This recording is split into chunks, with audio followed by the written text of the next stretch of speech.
We review it Wednesday. I gotta say, this was a breath of fresh air. It was what we all needed. It was what we all expected of the first one that fell short. Did you listen to our podcast of Dune 1 when we, I was planning to, and then, I didn't. And that's the story of that. Well, we were hoping, at least I was very vocal about hoping that the second one would bring the first one together. And you know what I remember? I remember when we were first reviewing it that you didn't want to rewatch the first film in order to watch the part 2 film. Nope, and I didn't. I didn't either. I purposefully didn't. Yeah, because you stated on the air, I don't want to watch it again. To part 2, to prep for part 2. Right, yes. Correct. Yep. And I was concerned about anyone? Tyler? Were you worried about anyone? I was worried that it would take this effing long to come out. Oh, yes. And it's a good thing it didn't have any delays. None. Not like the SAG or 2, AFTRA delays and all that 3. kind of stuff. Yeah. I'm like 6 months later. 8 months. Was it worth it? Well, no. Well, define what it means to be worth it. For the delays, or for them to be so separated apart, or the whole film in general. Here's another thing I'd like to talk about. My ADHD mind is, I was thinking about it, of Dune 1 we didn't like, Dune 2 we liked, and you talked about how Dune 2 brought Dune 1 back up. Yeah. And so then, do we ever have to have conversations of, series as a whole? I think so. Yeah, that's what I'm thinking too. Because we talked about the Phantom Menace. Yes. As part of as a gross comparison. Gross. You know what's going on, right? In some of that kind of stuff, because this is nothing new. Right. You're hoping that they're going to retell it in a more fun and better way. Yeah. You're looking for modern cinematography things. You're looking for some of that kind of stuff. The story is the story. Yeah, exactly. You can't really change it too much, or you're going to really not. You might as well rewrite everything. Right. And so, but in I don't know if we talked about it in that particular episode, but we have plenty since. World building. Exactly. And so they were doing that in the first one. Yeah, that's all they were doing. Yeah, and it was boring, and which brings me to this. Box office, it's not doing as well as it should have. No, which is crazy. 211 million as of recording this right now. And its budget was 190 million. It should have broke 211 million by now. Yeah, because there's not any other films out right now. Nothing. Yeah. It has no competition. Right. This week it does. Kung Fu Panda 4. It has no competition. Hey, I gotta say too, I really love this. Yeah. I really love our conversations. Mainly about movies. Yeah. I mean, we've had some weird off-air conversations too that are enjoyable. Yes, they are. This is really fun. It is. I really love talking about movies, so thanks for sticking with this. Thanks for having me. So dang long. Yeah. I'm surprised. You have kept me around. Me too. I mean, you're great. Because I bring to the table let me say it like train. this. Let me say it like this. Yes. When you look at kind of a review channel, this is a rare thing now. Right. There's not a lot. There's some live shows that they do that has this a little bit, but really specifically narrowing in on a specific movie where there's a conversation about it is pretty rare, I've found. Yeah. It's a talking head. Talking at the camera, and there's nothing wrong with that. That's from blind. Exactly, our good lights. They are great lights. And there's nothing wrong with that. That's not my point, but I like this. Yes. A lot. I like the authenticity. Yes. It might not be as harrowingly entertaining as the Marvels. That was. Oh wait, no, that was pinnacle of entertainment. Yeah. So, Anyway, there it is. I just wanted to say that on air. Oh, so good. go ahead. Dune 2. Hans Zimmer, though. Oh my gosh. Oh, I loved it. He That brought was the first thing I texted you I know. afterwards. Man, I love me some Hans Zimmer. Yep. Oh, That was good. it was so good. I just his best. So there was a point where it was towards the end where I got Dark Knight Rises vibes of.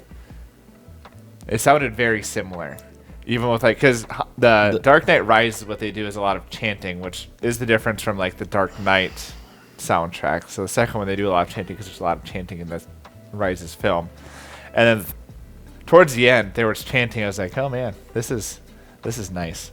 Yeah. He has such a good way of, and I think why he works so well in Dune is he does orchestral, but it's more of techno. Yeah. And so he does a great job at using odd instruments to make weird noises that fit into the movies that exist. And Dune is a great one because there's a lot of weird technology in Dune. Yeah. And so I loved hearing it. There was a few times. Again, I had no problem because I could listen to Hans Zimmer. I do listen to Hans Zimmer in a car ride. But sometimes there's always that conflict where you can't really hear what they're saying as well because there was so much music and noise. Right. No, that's a good point. Yep. Again, I would much rather listen to Hans Zimmer than when we get to it. I like the action. But the story wasn't still incredibly engaging to me at times. Yeah, it made some of the outliers made up for it, though. Yeah, well, that's what I'm saying. Is yeah. The story was not the strong suit in this, but there was so much the visuals, the sound that carried a lot of it. There was a ton of it. The thing that I've said this before, I'm going to say it again. They draw this stuff out too long, longer than they need to.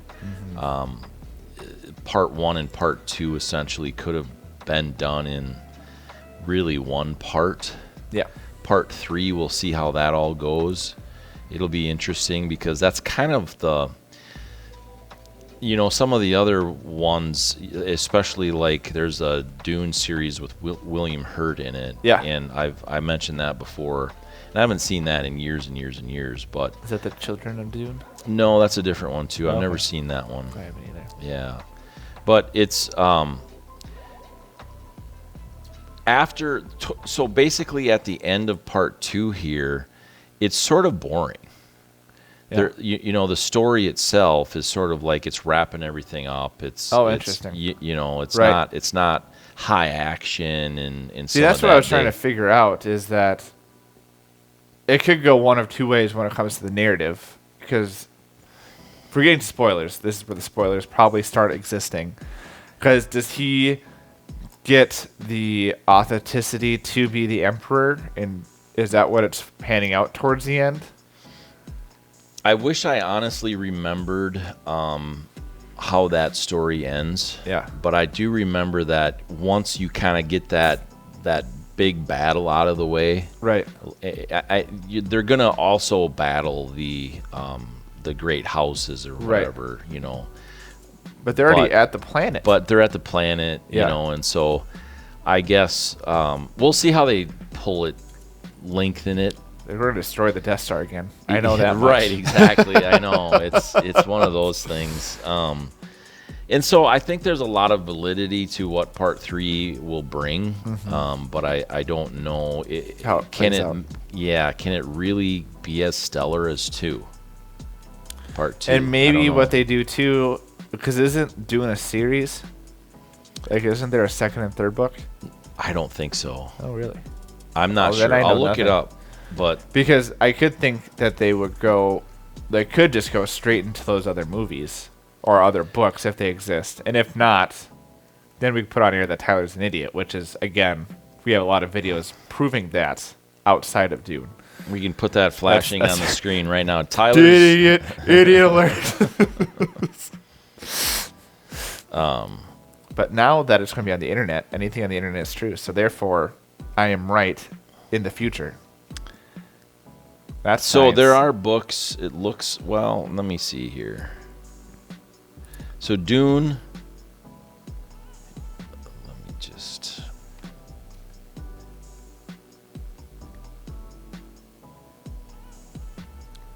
On IMDb, it says alcohol, drugs, and smoking is only mild. Which I think is not true, because, man, they are sniffing up that sand. So, novels, Dune, Dune Messiah, Children of Dune, God Emperor of Dune. I have no idea what any of those mean. But So, there are books outside of Dune that I would assume, again, expand that world. they must be. That's a good point. Yeah. Yeah. And again, it would be weird if they did part 3 and they went to other books, because typically how part movies work is you stay within at least the book. Right. Unless you're the Hobbit. And that brought in way too much. Yeah, I know. That I did not enjoy. That's a whole different rabbit trail. Right. But yeah, it'll be interesting. And I know he's taking his time with the part 3 script, because I've read some articles where he's like, really, I don't talk about anything, because when the creative juices are flowing, like, I just wanted to let it be that. I understand that very well, but from You'd think it would have it planned out by this point. I think so. I mean, that's kind of weird Yeah. to me. I'm not a writer, so I don't know. No. But I guess it does seem a little bit weird to me that that's what they would say. Right. You need to capitalize on Momentum. Yes, and the momentum from part 1 to part 2 was gone. Yeah, If there was absolutely. any. Yeah, I don't think there was Yeah. any. Because the people I've talked to, because there's a few people I've talked to about part 2, is that they really don't want to. They were pretty dissuaded from part 1 because of how slow it was. But luckily, it's reviewed well, and I think there's been, again, not enough to what it deserves, what it's got in the box office. But it was better than 200 million. Yeah, exactly. That's what you're Yeah. saying, right? Yep. I mean, yeah. And so that's kind of getting some people to go that were on the fritz from the second one. So they're really going to have to, like I said, keep that momentum going before it becomes forgotten. Yeah. But who knows? I think it's going to be another 3 years at least. If they're Ah. not starting filming. You I know how know. much visual effects are in this film? Oh man. They're great. They are great. and it's fun to watch. And that's the thing too. I think we'll talk about in cinematography, but it was done right. Yes. I mean, this was a classic CGI done proper. Yes. Because there's still the blend. Yeah. Yeah. Which Yeah. is what it's not completely in a green screen. There's still stuff. Because I was listening to, not listening. I don't know why I ever say listening, because I don't listen to anything besides music and some podcasts. But I was reading, like, the stuff that Timothée Chalamet did when he was riding the sandworms, where he was getting sand blasted at him. Like, that's how you build the authenticity of, like, you can't just fake that stuff and Right. expect it to look real. You got to experience it a little bit. Yeah. Yeah. Let's go with. Zendaya? Well, we could. Should we start there? I'm not impressed with Zendaya. No. She's just not that great. No. She's not bad. She did get some But- good glares. Yeah, that's That's true. it. But Tom Holland was probably on set or something, drunk or whatever. I know, it sounds like they get along together well offset. Timothée Chalamet and Zendaya. Right, but some of the glares was probably No, Tom that's Holland. fair. That's you fair. know, there, you know, It's so drunk funny, and- Spider-Man. poor guy. He's had some real problems. But anyway, Yeah. Oh, interesting. yeah, you didn't know that? No. Seriously? No. Oh yeah, he's really got some That's unfortunate. substance abuse issues. But I digress. So I don't quite understand. Zendaya is not. An A-class actor. No, If that's she's- how he's getting treated. Yeah, and she's definitely not like that good looking like she's being treated. She's you go to Brazil and they're all over the place. Yeah, because I go to Brazil every other week. Yeah, I do too. Yeah. I can Mostly speak on the that weekends. fact. That's fair. But no, seriously, she's Yeah, no, not I like agree. there's just not. So I don't understand it. She's not a stellar actress. She's not a bad actress. No. but she's not stellar by any means. No. She's, in whatever. So it's just Like, she didn't really have any weird. big acting moments in this movie. No. Besides- Rebecca Ferguson, I like Rebecca Ferguson. Yeah. I liked her. The first time I saw her was in, opposite Tom Cruise. Yeah. Mission Impossible stuff. I think she's great. I've heard Silo was really good. I've heard Silo's good. Have you seen it? Yeah. You did. I really okay. enjoyed it. And Yeah. she did a phenomenal job. So I like her. I thought She's very expressive in different ways that you expect expression to come from. Like, Yeah. I don't know how to explain it, but like, it's crazy. Yeah. So I really enjoyed her. Timothée Chalamet, Moop. That's a fun word to say. Chardonnay. I don't know. I like to just make fun of myself with names anyway, because I'm not very good at it. I thought this was probably his better. Yeah. Like, Wonka was awful. He did okay. He This was a great Wonka. Everything around him sucked. Yeah. Yeah. So that's hard to judge, but he did much better in part 2 than in part 1, in my opinion. He had that really figured out, so that was great. Austin Butler was Crazy. unbelievable. Dude gained 25 pounds for this role. Yeah. Of pure muscle. And did the antithesis of, what is it? Suntan? Yes. It just became white. Complete white and bald. Yeah.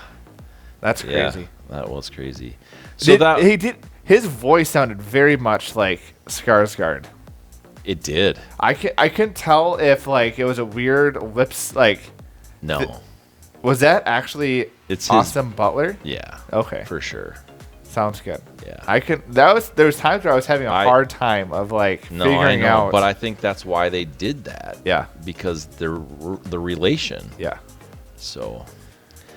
Skarsgård was just as ugly as he's always been in this film. Yeah. Christopher Walken, I'm not sure, other than that they just wanted his name in there. That's all that. I mean, he didn't say hardly anything. No. It was what he did act. It wasn't very good. No. So, I Classic Emperor, though. Don't move around much. Yeah, I guess. Old and feeble. I mean, Palpatine in the original trilogy barely moved. Yeah. And I know, like, I was talking with a person today. You wouldn't have Star Wars without Dune. It's true. No, which is crazy. Dave Bautista, he did better in this one. Yeah. He still I wasn't. want to show that he could be a serious actor. Yeah, I mean, he still wasn't. The way they wrote him wasn't was all hard. that great. Yeah. And so, but Javier Bardem. Yeah. Oh, I really like him. Dude, it's crazy. So I read something where he did this film and Aquaman for his kids. Oh, no kidding. Yeah, which is crazy. Yeah. And he was like, yep, and I get paid for it, which is great. Right. And he was so good. Yeah, he was. Yeah. Very convincing. I mean, he's super convincing. Yeah. I mean, I'd believe that he's from Dune. Yeah. Like, very, very good. Yeah. Little curious at Léa, what's her name? Seydoux. Well, we all know how great you are with I'm terrible with pronunciations. So while and you I'm not anything better. So while you look that up, I don't, the Emperor's Daughter. Oh, there's no way I can pronounce that. I don't know why, but her part just didn't seem super great and convincing. No. So anyway. Florence Pugh is a weird one, too. Her character. Is that... Florence Pugh was basically the weird narrator at points. Who? Florence Pugh. She was Lady Margot Fenring. No. She was Princess. Oh yeah, the princess one. Yeah, the Lady Margot was Leah's hero. Yes. Yeah. But yeah, it was. I mean, it's a big cast. It's a good big, deep cast. Yeah. And they brought it. They did. I mean, they knew they needed to. Yeah. And they did it. Yeah. I was very, very impressed. All in all, some of the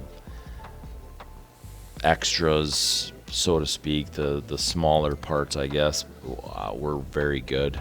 They picked them very well. Still have a hard time with that weird child thing. That always talked to the mother. Oh yeah, that's in. That's just the book. I know yeah, it's the book and it exists, but it's so weird. It's very different for sure. Yeah. Wait till part 3 when it starts to get even more weird, but with the kid. Yeah. Yeah, it's gonna get more weird. But anyway. Well, even the weird flashback when he was on the beach and the sister was there. She had very wide lips. Looked like she was a snake of some sort. Maybe. Got to be able to, swallow your food, I guess. That sounds disgusting. So here it is. My actor chemistry score. What's your guess? 4.3. You're off. On my low or high? You're low. Really? Yeah. It's 4.6. Yes. What is my second guess? Okay. They did it. Yeah. And maybe this was something that I needed. Yeah. Like everything's been horrible lately. Yeah. So maybe it was just more that I needed this. And maybe so it's a weird expectation thing. Could be.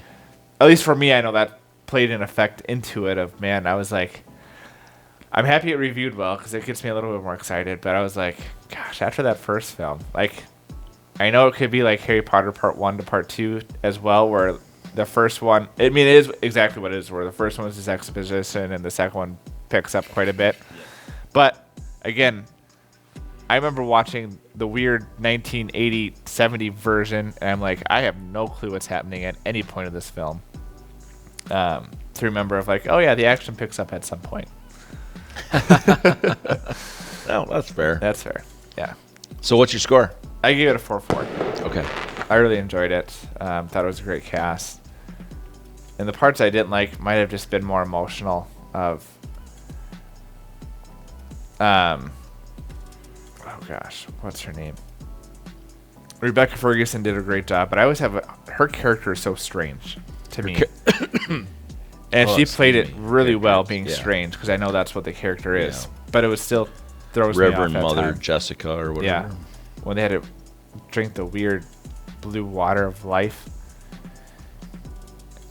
I can't even remember the first film enough because they talked about how she has like community build towards that where she could. Yeah, and it probably would have been wise to rewatch the first one, I suppose. But I also didn't want 6 hours. That was what. I didn't. I really didn't want to do that. Yeah. So yeah. Anyway, good. There wasn't really a scene where I wasn't engaged from what was on the screen. Yeah. Because it was shot well. It was really interesting. The Harkonnen land or whatever it's called, with being the black and white, really visually cool to see. Even with like how they did the weird armor stuff with Austin Butler's character and the black teeth. The black and white is something where if you do it in the modern age, the dynamic differences have to be really intentional because it really pops. Yeah. And they did a really great job of being intentional with what was on the screen. Yeah, absolutely. Yeah. What's your score? I gave it a 4.7. Wow. I really liked it. And then the whole sandworm riding thing was really cool. Like when they were just bursting through the different dunes. Yep. Going where you saw the 7 of them going into the south when they were getting prepped to go down there.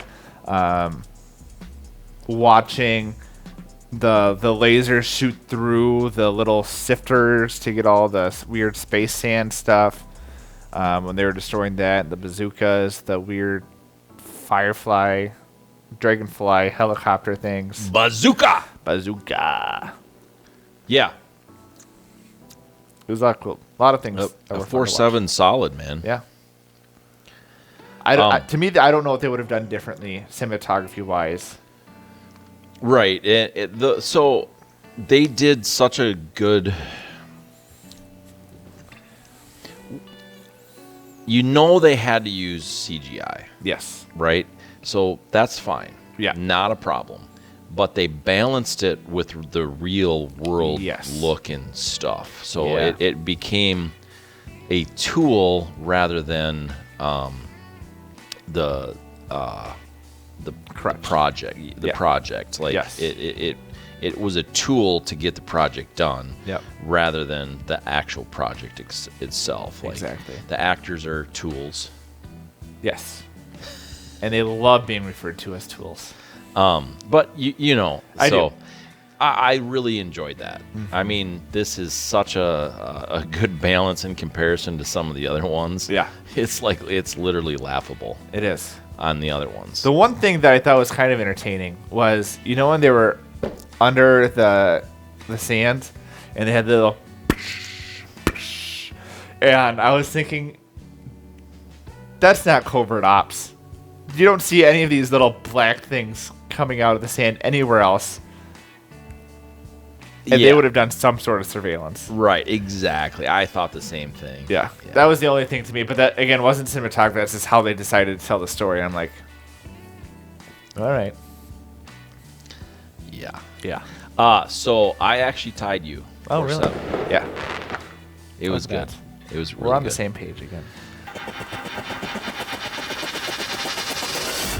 Cinematography, score, actor chemistry were really great. I really enjoyed how they interacted with each other. I really enjoyed listening to the music. I really enjoyed watching what was on the screen. But I still have a hard time caring about the story. Like, I think it's interesting, but I always have a hard time too when it doesn't always make sense of, like, you understand some of Paul Atreides' motives of what he's doing, but there's sometimes where it's unclear if he understands. Does he feel like he is the Messiah? Does he feel like he's just doing what he needs to do to take care of his household? The weird dynamic between him and Zendaya towards the end of, like, why wouldn't he have at least some conversations of, like, hey, like, I appreciate you, but here's what I'm thinking for the bigger picture, and here's how it's going to play out. And again, to me, that was not really the chemistry was good, but then there was just those moments where again, just caring about the story because it wasn't fluid for me in the sense of I understood what's going on. Even like, I understand why Dave Bautista characters had to get the shaft. Yeah. But they still played that off kind of weird to me. Yeah. I think the reason that you didn't grasp the story is because part 1 wasn't very good. Right. I think that's where it went. It's true. Yeah. I mean, just personally, I think that's probably. I still give it a 4/4 for entertainment. Again, the visuals, the sound, everything else was fantastic. But I just wish either part 1 was better in the sense of, man, this is really connecting. This is I can remember what happened in 1 enough to connect the storylines that are happening. Right. That's tough. Yep. Yeah. Especially since it's been 3 years. Yeah. And that's the problem. Yeah. They can't do stuff like that. No. Because it wasn't. Was this no? What film? Oh, it's Mission Impossible. That was initially supposed to be a year apart. Part 1, part 2. That got pushed back. And we talked about how that was a great idea. Like, we got to keep them close. You do have to keep them close, and whatever you want to call Peter Jackson with what he did there. Yeah. He kept them pretty close. He did. And those were way over the top epics in comparison to some of this stuff. And that took a lot more time because those were actual people there, not just all CGI. Yeah. Right. And so I mean, there was some CGI. They invented some no, things, there was CGI, but a lot of the people that were on scene absolutely were people. Right. And so, I mean, I would have to look at release dates and stuff, but it didn't take 3 years. No. Was it a year? I think there was a bigger difference between 1 and 2, but 2 and 3 came out relatively a year, I think, And and I went to the opening day theater for all 3 of those. Oh, for Lord of the Rings. Yep. Yeah. But then the next one that I did, so I did Dune also. That's what I heard. But I believe, if memory serves, which it might and it might not, was actually in 2006 when Casino Royale, the first Daniel Craig came out, I would have gone. I'm 92% sure. Yeah, 92% sure I went to that opening day. Okay. But that was the last one. Oh, really? Yeah. There hasn't been anything that was... Some of the Marvel stuff I was tempted to, but that stuff's pretty predictable. Yeah. You know, and so I knew I was going to buy it. Right. You know, just because I want it in the collection. Yeah. And so it's like, well, if I don't make it opening day, who cares? Yeah. You know, because opening day used to be like a big deal. Like yeah. a really big deal. Did you see someone posted theaters are back because it was this guy rating it. I don't know what it was made, but he was riding a sandworm through the lobby of the theater. Oh, I was like, oh, that's pretty entertaining. that is. Yeah. That's funny. I can't remember the last one. Technically, I saw the Batman on a Tuesday before the release, whatever those things are called. Okay. Because like the pre-release Yeah. showing, whatever. Sure. That's the only time I've done that. I remember going to Harry Potter. So the Part Batman 2. with Yeah, Robert the, Pattinson. yeah. Okay. Because a friend invited me. I was like, all right, sounds good. Cool. The biggest one I ever remember was Harry Potter Part 2 because I loved the books as a kid. Sure. And we got during the release, you got the nice little Harry Potter 3D spectacles. I watched in 3D because that was all the rage. And that was pretty fun. Yeah. And that was which one? Harry Potter 7 Part 2. Okay. Part 2. Sure. Nice. Anyway, my overall entertainment, they had so many things go right. Yeah. That this is actually also a 4.7, just like cinematography. Yeah. It just went right. So many things went right. The score was right. The score was stellar, in my opinion. And maybe it's just that I'm so hungry right now. Yeah. You know, it could be that. That's right. That I'm just so hungry for something this good. Yeah. And maybe I'm blowing it up. I don't know. But it was. There's some good I'm trailers happy. that were happening during. Yeah, beforehand. we should. This will be a fun spring and summer. Yeah, I think so. As long as they stay on track. Yeah. Yeah, Which is debatable. it is. Here's the other thing. And we talked about at the beginning. I would be interested to do, whenever Dune Part 3 comes out, to rate it as a series. Yeah. And just have conversations of like, I think we could even... We need to do that with the Planet of the Apes. Yeah. I still have to watch not the one, obviously the one that's coming out. I haven't seen that, but like the last one before that. You haven't seen that one yet? You know, I don't have clairvoyancy like some people, all right? But it'd be really interesting to talk about as a whole. And the ups and downs. Like, we could do the Spider-Man series. Like, it's just interesting to talk absolutely. about, like, we should. what makes a trilogy good. I've had emails on that. Oh, really? Yeah. Yeah. Yeah, like do the whole series. Yeah. We have to do May the 4th this year. Yeah, we do. We're going to do episode 2, Yeah. Attack of the Clones. I've been playing Lego Star Wars again. Because they had the collection for like $5 on Steam. And I just got through Attack of the Clones. I was like, this is nice. Fun. Yeah, fun. Anyway, that it? Dune is not doomed. Ooh. Yes. Did you guys see what he did there? Tell us what you think. Send us a comment. I can't do above anymore. That's right. You've been But we can do shunned. below. Comment below or send us an email at legitq@maddysmoviemix.com. He nails it. Peace. Hammer the share button. Go ahead and hammer out a comment to us. Go ahead and hammer the like button. Go ahead and hammer the subscription button. Go ahead and hammer the notification bells because you know what? That's the best way you can support us. We appreciate it.